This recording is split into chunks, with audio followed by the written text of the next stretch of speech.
Hello everyone, it's Davey Mooney coming to you from the University of North Texas where I run the jazz guitar program. I'm a Benedetto artist, Sunnyside Records artist. Got my Sunnyside records up here. They got moved over a little bit.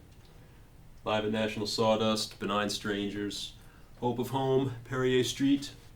Got my improv book from Mel Bay, Personalizing Jazz Vocabulary. Still cracking on the new book, recording the examples, so that'll be finished at some point. And yeah, just getting through a hectic week here in Denton, Texas. We just finished the Denton Arts and Jazz Festival. It was really great. Got to do some gigs with Lynn Seaton and Bobby Falk and the UNT faculty band. My guitar ensembles played.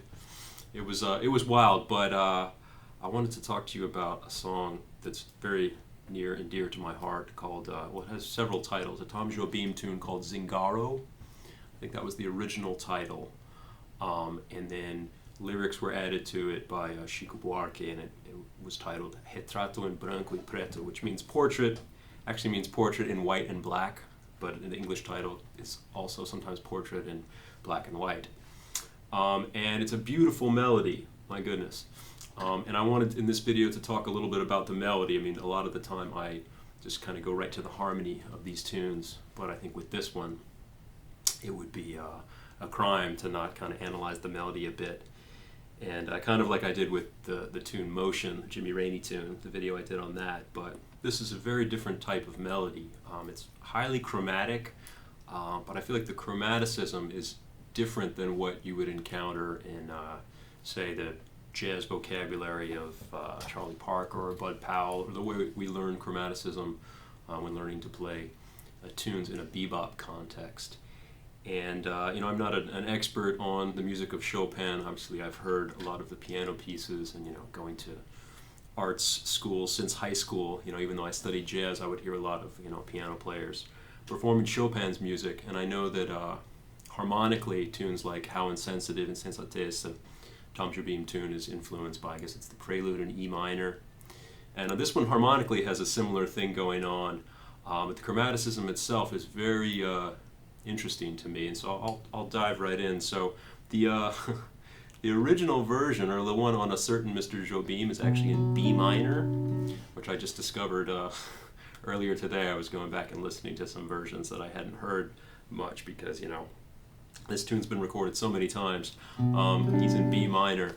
The version that Chico Buarque did in, I guess, the late 60s on one of those really early records of his is G minor, and that's kind of what I play the song in. What's his name? Joe Henderson. Joe Henderson also does it on Double Rainbow. He does it in G minor. I think that's Herbie and Christian McBride, maybe. Can't remember. But then the other version that's really killer, I'm a huge fan of Elise and Tom, that album, and the song is on that album in the key of D minor, for the female vocal range. But I'm gonna analyze it in G minor for you right now. So it starts off like a G minor 6, and the melody, which is kind of interesting. So the melody starts on the 5th, but does this chromaticism, this chromatic embellishment of the 5th, where he goes down a half step above the 5th, then a whole step below the 5th to the back. And it occurred to me that, a jazz chromaticism is more, you kind of have, it would be unusual in jazz to do what I learned as an enclosure of the 5th, like a half step below and a half step above, and then descend to a whole step below before resolving. So I think that's kind of interesting right off the bat.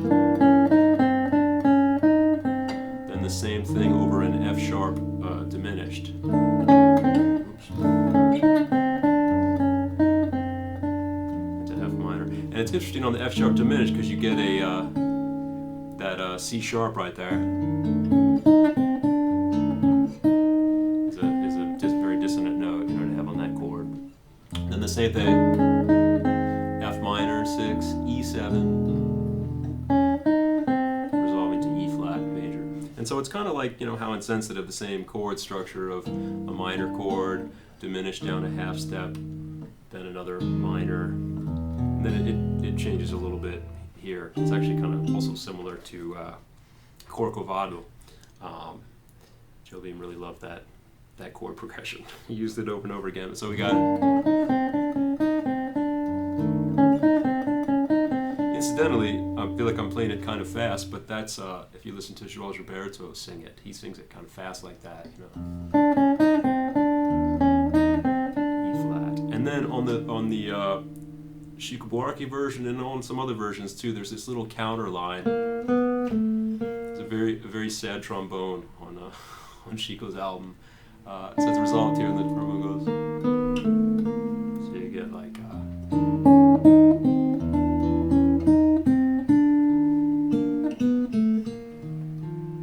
And I mentioned that because, you know, a lot of the Tom Jobim's music, when I did my video on If You Never Come to Me, I talked about this too, the idea that there's some counter lines that he does that are very, they're kind of part of the tune, you know, and they're not always written into the lead sheets of the song, and maybe they're not on every single version, but it's kind of part of the song too, that little counter line right there. So then, so he does that chromaticism, that same melody,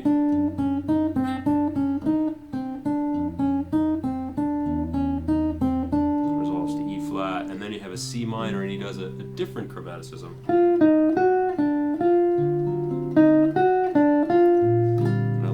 It's like C minor. You kind of get like some blues, like there's some blues in this tune, you know. And then a D7 sharp 9, and it resolves to B flat. Some versions go to a different chord right there, but Chico Buarque and also Joe Henderson do that chord sequence: C minor, D7 sharp 9, B flat.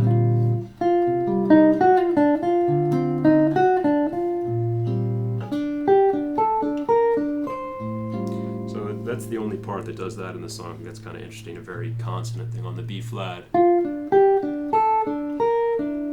I love that little sort of toggle between having like a note to having the D down here. I do that a lot in my playing when I'm improvising, and I kind of get it from Coltrane. I think we'll hear do that sometimes, you know. Have that little low note that gets repeated, and you know, put some, oppose some other scale tones, you know, that move against it. Then an A7 altered. And that chromaticism over the A7 is the same interval sequence that you had here. Right. And a D major. D major, and then an A flat 7, like a tritone sub, going back to G minor. So that sequence is pretty cool too.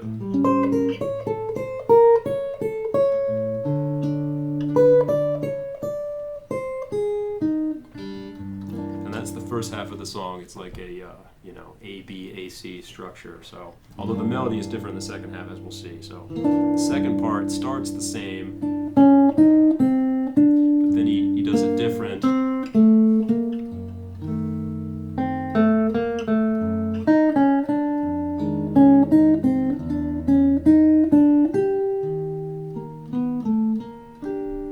So he descends the scale a little bit, the G minor mode. So same chords.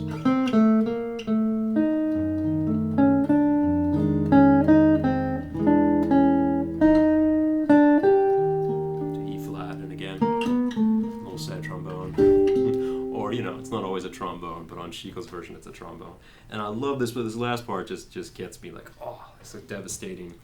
A lot of Jobim's music is just so beautiful, you know. It's at least in Tom, and if you have you can listen to that whole record without crying, especially if you know, if you get into the lyrics and the poetry of it. It's like, yeah. Anyway, so this last part, so like C minor, super chromatic. Oops, I'm trying to do too many things at once. B flat.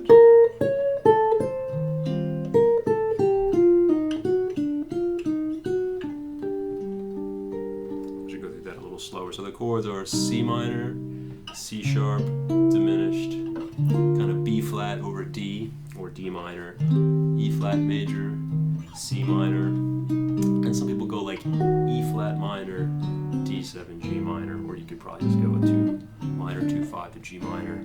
And that's another thing, Tom Jobim does a lot, and I stole that from him on some of my music, the idea of a G minor going to an E flat minor, and back to G minor. I think that's kind of Wagnerian too, that kind of change. I have this tune called Wrinkles where I use that too,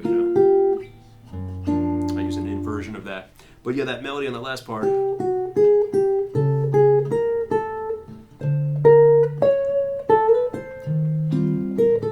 love that how he's on the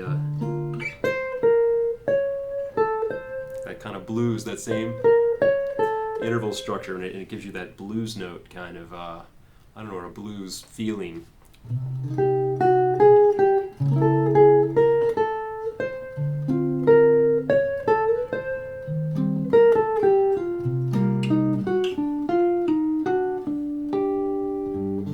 And that's the whole thing.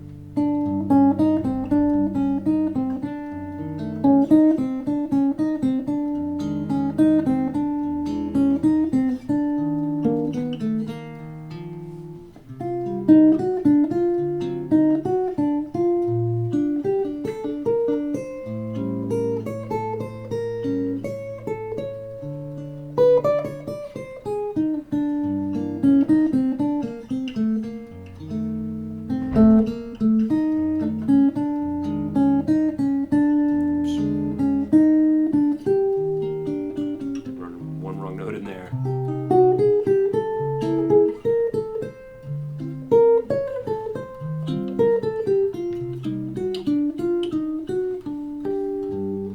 Amazing tune, right? And I love the harmonies as well, but it's really the melody. Like when I teach this to my students, it's kind of the exercise of getting that melody perfect, and just yeah.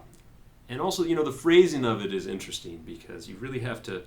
I don't think you have to learn Portuguese necessarily, but it's good to listen to how it's sung to get even though the original didn't have lyrics, but just to see the way that you can phrase that melody and not get lost just in the chromaticism of it. And I'm going to do a performance of it right now and play the melody, solo a little bit. I think I take a chorus and a half, and then play the head out and really try to dig into the beauty of the chromaticism of this tune.